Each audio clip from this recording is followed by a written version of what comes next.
Seconds before 6, Berrien County Sheriff Paul Bailey revealing new information about how he will team up with Benton Harbor area schools to ensure safety. ABC 57 continues to cover those safety concerns after videos of fights at Benton Harbor High continue to circulate online. Today, Sheriff Bailey says they started a new program that he and the school district believes will turn things around. ABC 57's Kelvin Henry joins us live from in front of the Benton Harbor Area Schools Administration Building. Kelvin.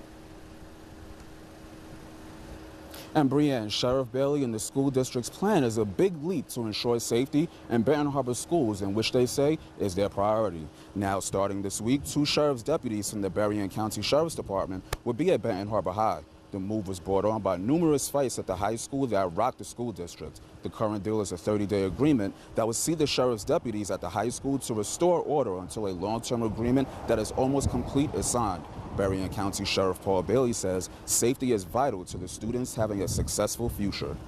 There is a lot of wonderful kids that go to the Benton Harbor schools that do good things and graduate and go to college, but with all these fights, it's hindering what the teachers can do.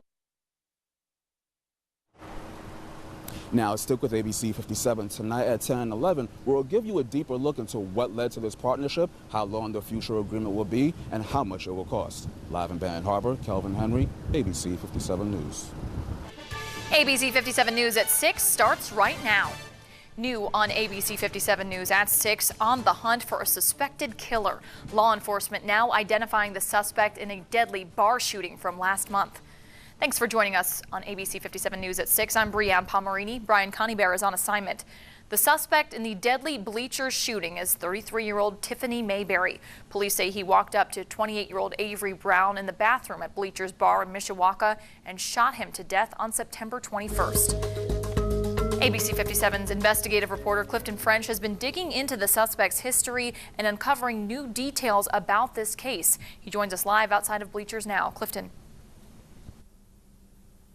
Bree, I just got my hands on these court documents a few hours ago. They explain what police think happened on that night, saying Mayberry walked up to Brown in the bathroom here and shot him 3 times. According to these documents, police were able to use a combination of witnesses, Facebook profiles, and surveillance footage to identify Mayberry. Here's the deal. I dug through numerous court documents to learn about this guy. He has a lengthy criminal history, and he's lived in a lot of places. He's lived in Elkhart. He's obviously been in and out of St. Joe County on several occasions, and he's lived in several places in and around Chicago. I spoke to family members of the victim earlier today. They tell me they believe Mayberry was trying to rob Avery Brown. Brown fought back, and that's when he was shot twice. They tell me he was shot again in the back when he tried to get away. According to court documents, Brown yelled that he was shot before he passed away. Now, all of this comes as we're learning the bar here is going to close its doors for good. The owner here sent out a Facebook message to his employees saying the last day that Bleachers Bar will be open is on this upcoming Saturday. It's not clear at this point if it has anything to do with the shooting that happened on September 21st, but the owner here says he's going to hold a press conference. He's going to talk to reporters and tell us exactly what's going on. I'm reporting live in Mishawaka tonight. Clifton French, ABC 57 News. A Coloma infant died just last night after her mother was forced to take her off life support. The family says baby Jordan had a brain bleed and fractured bones, but what happened to her is still under investigation. ABC 57's Haley Fixler joins us live now from the Berrien County Jail, where Jordan's father was in custody until just moments ago. Haley. Exactly right, Brian. We just got a release moments ago saying that Scott Skinner, baby Jordan's father, was released from the Berrien County Jail. The autopsy was completed today, and those results were inconclusive, meaning that they do need to do some more testing. But what family and friends do know is that the 2-month-old girl had blunt force trauma. Now, this is a house with toys laying out by the front stairs. It's a quiet corner of a Coloma neighborhood. James Matson and his wife say kids are always playing in that yard at Coy Bryant and Scott Skinner's house. So when he rushed over and found baby Jordan not breathing and heard what happened, he couldn't believe it. Never had any indication that anything was going on here, you know. Everything looked great. They all playing with the kids. Kids are happy, you know, running around. The baby had a fracture from the night before and then another one that morning. Again, Skinner has been released from jail because officials cannot hold someone in jail for 48 hours without official charges. But in the meantime, there is a GoFundMe page set up for Corey, the mom, and the other child to deal with this unexpected incident and funeral. I'll be posting that link along with this full story on abc57.com. Live in St. Joseph, Haley Fixler, ABC 57 News. All mild right now, but a front's going to move through tonight, and that will impact the area with the possibility of some heavy rain and gusty wind. The timing between 2 and 6 a.m. for the possibility of some of those stronger storms. Temperatures right now, we're still in the 80s. It's going to stay very mild through the rest of this evening until early tomorrow morning when a cold front comes slicing through around 4, 5 in the morning. Just ahead of that, when that front arrives, it could bring some thunderstorms, but we'll dive from the 70s into the 60s. And that's where we're likely to stay as we go through much of tomorrow. 50s and 60s through this time tomorrow. More than 10 degrees cooler by this time tomorrow. So fall weather returns for a day, but then we're warming right back up into the 70s, if not 80s again by next week. We'll time out that storm threat and more warm temperatures coming up in your ABC 57 First Warning neighborhood weather forecast. But the unusual temperatures, just how significant these 80s are and how close to records we came. We'll continue with team coverage tonight with ABC 57 First Warning neighborhood meteorologist Erica Horvatine, joining us live in Mishawaka this evening. Erica?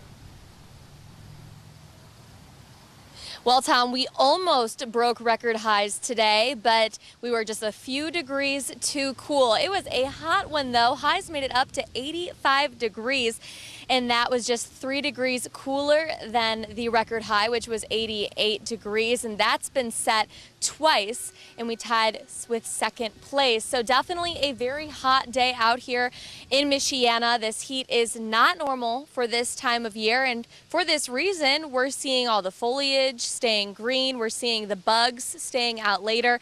The flowers are still in bloom, and we aren't going to be seeing that changing too much as we go over the next couple of weeks. Normally, we see our on average last 80-degree day tomorrow. So of course we are going to be seeing that continuing even further into the rest of October, and we normally see our last as we go towards the end of the month. And for the bees in particular and the wasps, they normally start going back into the ground and start dying off when temperatures are around 50 degrees and overnight low temperatures start dropping to freezing. So we still have quite some time before that. 70s are expected to stay in the forecast as we go through the end of October, and we've seen our last 70-degree day as late as December 5th. And I think that our temperatures this fall are going to be towards the later end of these things. So live in Mishawaka, I'm ABC 57 First Warning neighborhood meteorologist Erica Horvatine. New details now on ABC 57 News at 6 after a fight and cutting that happened in South Bend this afternoon.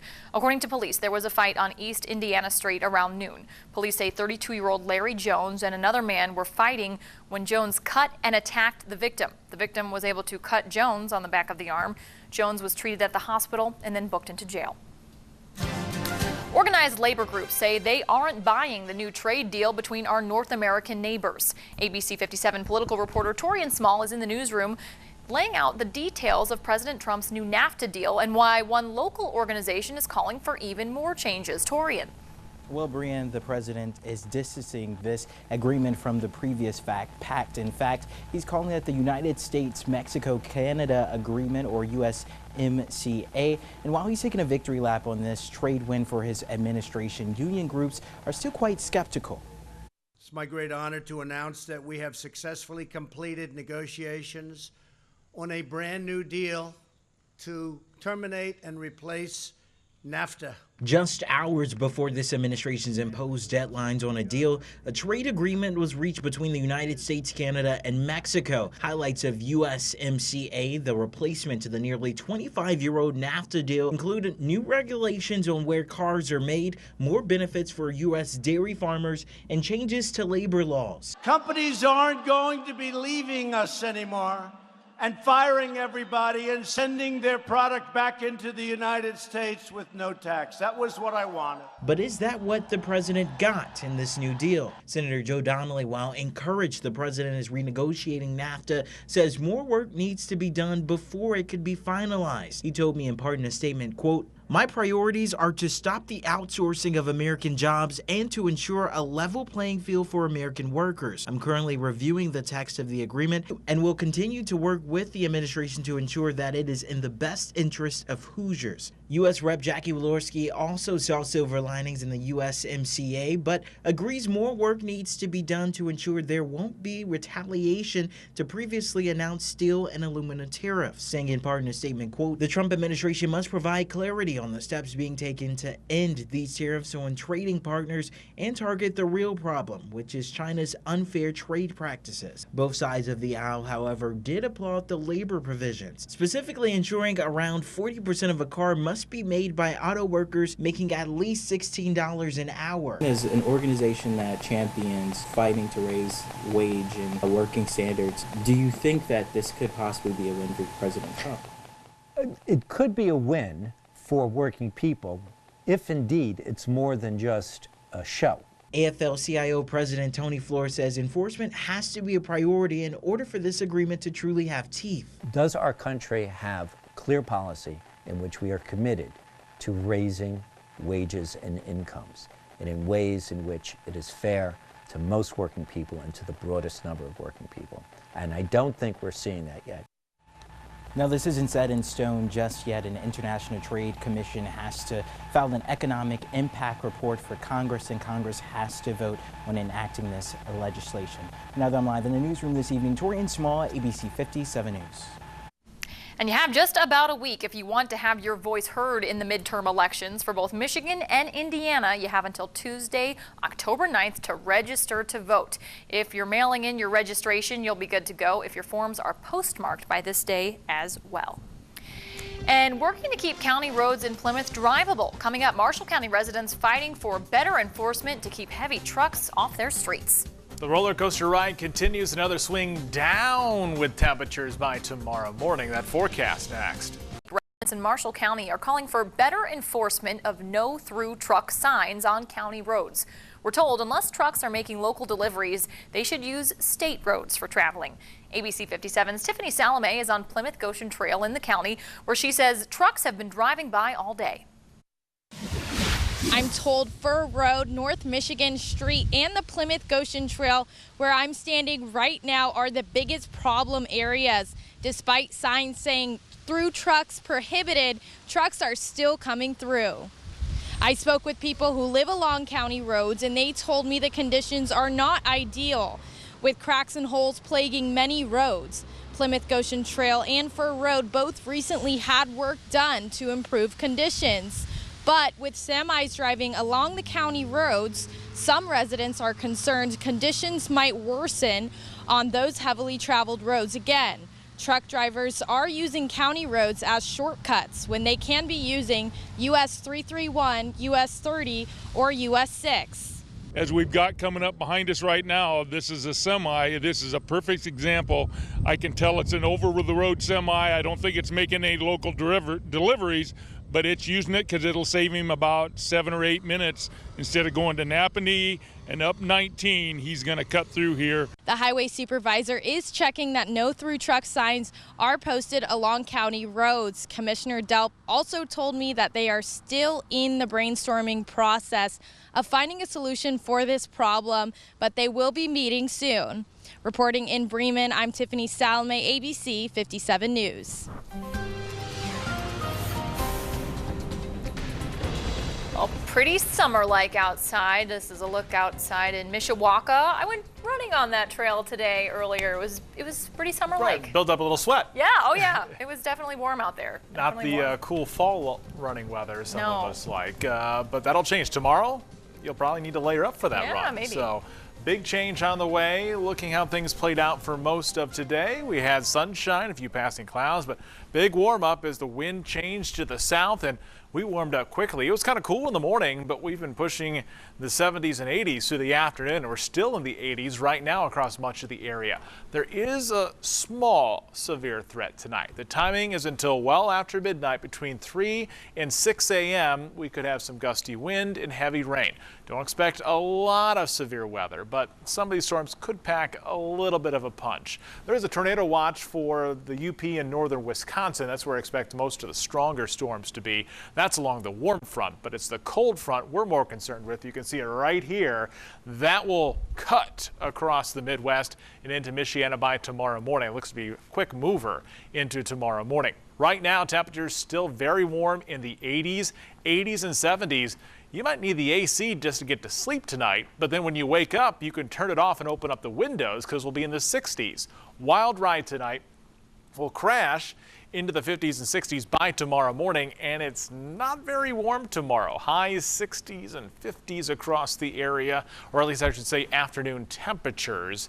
The official high will be somewhere in the 70s after midnight, but for the afternoon tomorrow, it's mid to lower 60s for many of us. What about the wind? The wind's going to change direction as we go from 4 a.m. tomorrow out of the south and west, gusting to around 25, to the north tomorrow. That's what's going to drop temperatures and keep us much cooler. We'll have a wind around 10 to 15 miles per hour with gusts up to 20. Here's a timing and forecast track. You can see that line of storms that cuts across the area tomorrow, and then everything's in the clear as we go through the rest of the day Thursday before more showers and storms going into Friday. So we're not done with rain. This pattern is going to stay very, very active. A round of storms tomorrow morning. Could be a little strong, and then more showers or thunderstorms stay in the forecast through the end of this week. Look at temperatures tomorrow. They are pretty much in the 60s, not warming up at all. We crash around 5, 6 in the morning, and then we pretty much hold in the 60s as we go through much of the day tomorrow. We'll see some sunshine as we head towards the late afternoon, but overall we're going to stay on the much cooler side tomorrow for at least a day and a night. It will be cool again as we go into early Friday morning, down to 48. But then we're back to 72 on Friday with a chance of some scattered rain showers. Some rain on Saturday with some showers and thunderstorms, back to 78. 74 on Sunday, and looking warm again as we go well into next week. Look at those 80s. Monday and Tuesday, 84 on Tuesday. Overnight lows staying in the 60s as we go through much of next week. So warm summer-like weather is not over before we see more showers and storms in the forecast by the end of next week. That could lead us into more fall-like weather by the second half of the month. But as we told you just a few days ago, the first half of October is going to stay very, very warm. Up next, a major bust thanks to bi-state teamwork. More than $1 million of marijuana taken off the streets and intercepted on its way to a major dealer in Indiana. And we are starting earlier, so you don't miss a thing. We'll have all the latest news for you starting at 10 on the CW25. Stories that impact you the most, alerting you to important weather information, all on ABC 57 News at 10 on the CW25. 14 duffel bags of marijuana on its way to its destination, seized in a giant bust this weekend in Indiana. Indianapolis and Illinois police teamed up to arrest a man who allegedly had more than 300 pounds of high-grade weed in his car. Police also seized 2 luxury vehicles and $25,000. An undercover Illinois state trooper intercepted the marijuana, which was intended for Carmel and Indianapolis, and made this deal with the suspect.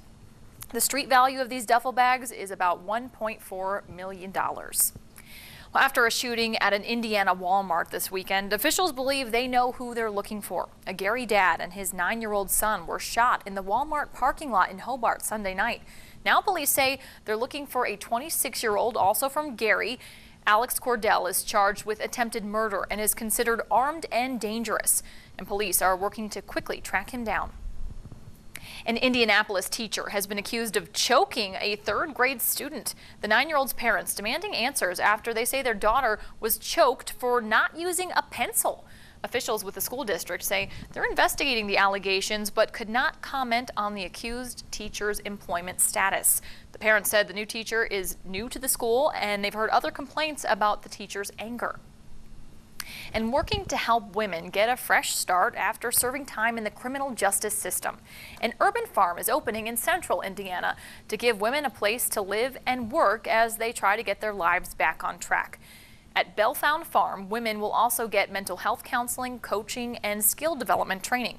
The first group of 10 women will move in early next year, and it will give them a safe place and a calm place to figure out what's going on with their lives. Marion County 911, what is the location of your emergency? The Marion County Dispatch Center overwhelmed with fake 911 calls. In just the past week, officers rushed to more than 25 calls for help from the same person, but all of the calls were fake. The calls were for different locations and different deadly crimes, and it's taking a lot of resources away from real calls for help.